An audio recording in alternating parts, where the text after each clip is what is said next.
না, লোকটা কতই না ভালো ছিল রে। ছেলেকে দেখা শেষ ইচ্ছাটা পূরণ হলো না রে। ভাই লাশটা তাড়াতাড়ি দাফন করতে হবে। ভাই আমার বাস কাটাও শেষ, কবর কুদাও শেষ।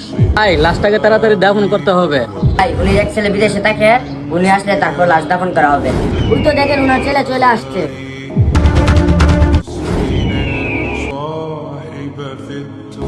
ওই তো ভাই উনার ছেলে চলে আসছে। আসসালামু আলাইকুম। এই সর।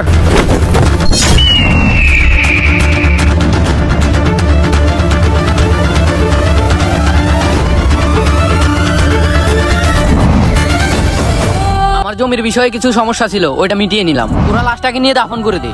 আমার ফ্লাইটের সময় হয়ে যাচ্ছে, আমি চলে যাচ্ছি। হাইরে মানুষ, বাবা দেখে ছেলের অপেক্ষায়, আর ছেলে দেখে বাবার লাশের অপেক্ষায়। এরকম কলঙ্কর সন্তান কারো না হোক। বাবা বেঁচে থাকলে কমেন্টে আই লাভ ইউ বলে যান।